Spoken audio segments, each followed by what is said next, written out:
Bonjour, ces deux-là ne se sont pas vus depuis 20 ans, et maintenant, ils esquivent les balles et sauvent le monde ensemble. Tu veux savoir comment ils en sont arrivés là? Tu vas tout découvrir dans cette vidéo.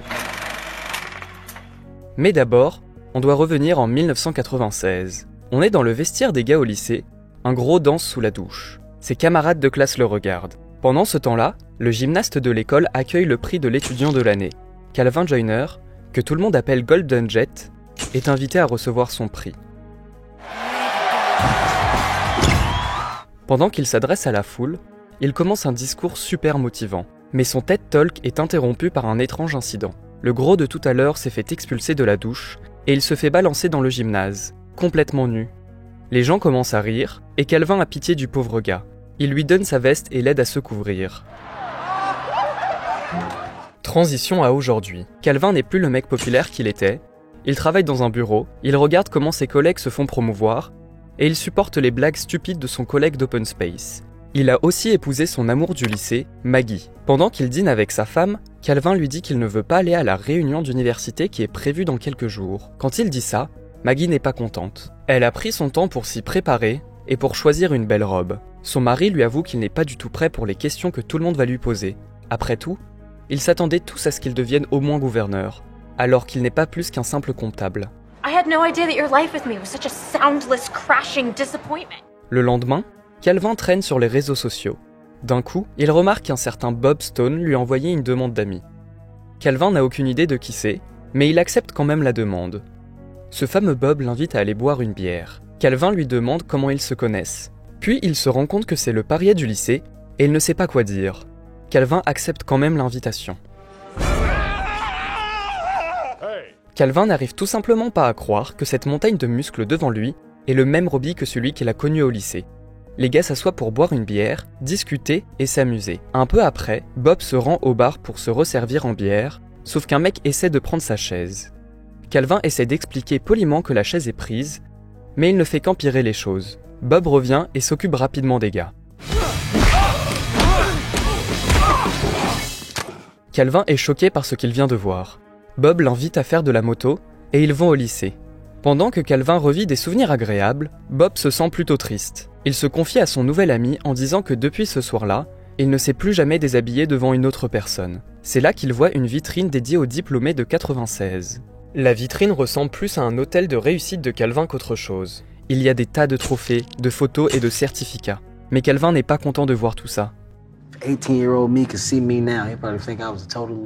Il rentre chez lui, frustré, et dit au revoir à Bob. Mais Bob n'est pas pressé de laisser son nouvel ami partir. Bob explique qu'il a récemment eu des problèmes avec sa paie. Il dit qu'il pourrait bien utiliser les compétences de Calvin, et il s'invite chez lui. Il n'arrive jamais à bout, parce que Bob renverse de la bière sur l'ordinateur de Calvin. Bob demande s'il peut rester ici pour la nuit, ce qu'il fait, avant de s'endormir sur le canapé. Le matin, Calvin descend à la cuisine et entend quelqu'un toquer à la porte. La femme à la porte se présente comme un agent de la CIA. Calvin trahit tout de suite Bob, qui est déjà parti.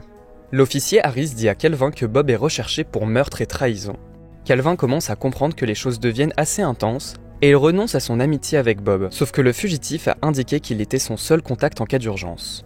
L'agent Harris informe Calvin qu'il servira d'appât à partir de maintenant et qu'ils le suivront jusqu'au bureau. Une fois au bureau, Calvin entend tout de suite le téléphone sonner. C'est Bob qui appelle. Il dit qu'il a des ennuis et il demande à ce que Calvin le retrouve tout de suite dans les escaliers du bureau. L'équipe de la CIA se rend à l'endroit désigné, mais Bob est plus intelligent qu'eux. Calvin exige de savoir ce qu'il se passe, mais Bob ne dit rien. Il tend une arme à son ami et pour une raison ou une autre, met le feu à une cravate suspendue au plafond. Calvin s'enfuit du bureau et crie. Il y a une fusillade intense, mais Bob gère ses poursuivants. Bob et Calvin échappent presque aux forces de l'ordre, mais aux ascenseurs, ils sont arrêtés par une équipe de la CIA. Bob gagne du temps avec une conversation polie, puis... My time is up. In 3, 2, 1. Le bureau est dans le chaos total, et Bob profite de l'occasion pour s'échapper. Il tire à travers la fenêtre panoramique, saute avec Calvin, et atterrit juste au-dessus d'un gorille gonflable. Dans la voiture, Bob explique enfin à son ami ce qu'il se passe. Selon lui, il y a 3 semaines, un criminel connu sous le nom de Black Badger a volé les clés d'un logiciel espion américain et il va maintenant les vendre au plus offrant. Mais Calvin n'écoute même pas, il lui demande de ralentir, puis il dit qu'il ne veut pas faire partie de toute cette histoire, vu que Bob est un criminel. Bob lui dit la vérité, Bob et son partenaire Phil ont failli réussir à coincer le Black Badger, mais c'est au plus près de leur but que Phil s'est retrouvé coincé dans un ascenseur avec une bombe, avant de mourir. Bob n'a pas réussi à attraper le criminel, et la mort de Phil lui a été imputée. Calvin a pitié de son ami, mais il lui supplie quand même de le laisser rentrer chez lui. Puis Bob lui explique « L'agent Harris a déjà dû mettre sa maison sous surveillance 24 heures sur 24, 7 jours sur 7, donc il fait partie de la mission, qu'il le veuille ou non. » Mais leur conversation est interrompue par un visiteur inattendu. Pendant que Bob s'occupe de l'intrus, Calvin vole sa moto. Il appelle sa femme et lui demande de ne pas rentrer à la maison, mais de le rencontrer dans le bureau de leur nouveau conseiller matrimonial. Mais il se fait intercepter par l'officier Harris sur le chemin. Elle convainc Calvin que Bob est malade mentalement et que le Black Badger, c'est lui. Calvin commence à faire confiance à la femme et accepte son dispositif d'alerte, qu'il doit activer quand il rencontre Bob. Calvin est en retard pour son rendez-vous. Hello, Calvin. Hey. Oh! Pour ne pas mettre Maggie en danger, Calvin se calme et fait semblant de ne pas connaître Bob. Ils font des jeux de rôle et d'association, mais Calvin n'arrive plus à le supporter et perd son sang-froid. Sa femme s'énerve contre lui et s'en va. Calvin active presque l'appareil, mais Bob le rassure.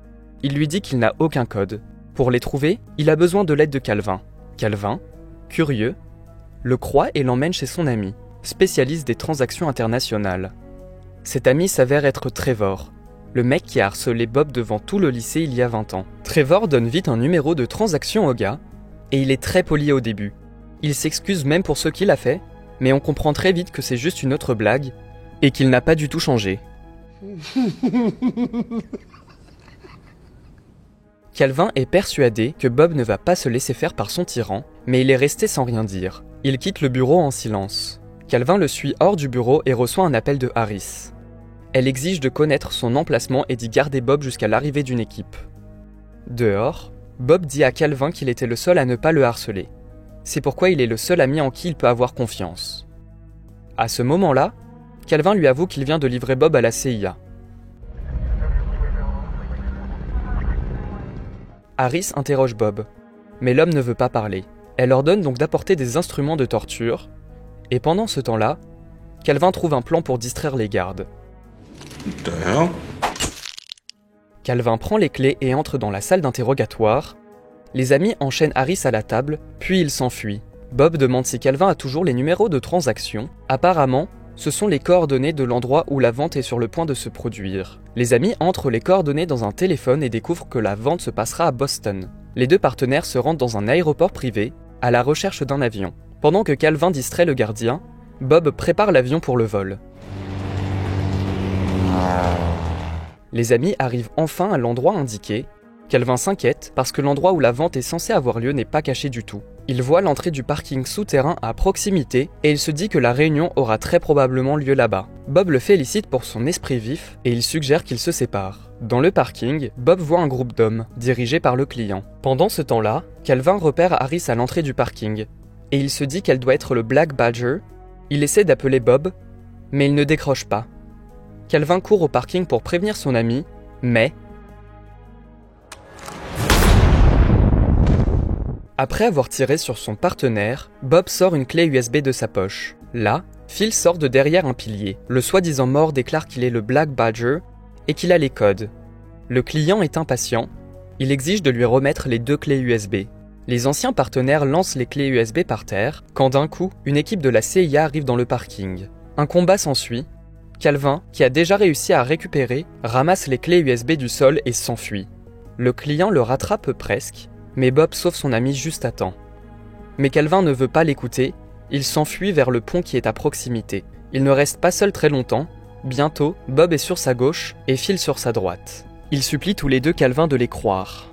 Bob et Phil se tirent dessus, Phil perd son arme et Calvin la ramasse. Que ce soit par négligence ou par ressentiment, Calvin tire sur Bob et Phil demande à Calvin de lui remettre les codes. Calvin essaye de lui tirer dessus aussi, mais il n'a plus de munitions. Là, la vérité est enfin révélée. Phil dit que Bob ne pourrait jamais être le Black Badger parce qu'il est un faible et un sentimental. Contrairement à Phil, qui est intelligent. Il a simulé sa mort et a trompé tout le monde. Au bord de la mort, Calvin décide de réitérer sa marque de fabrique.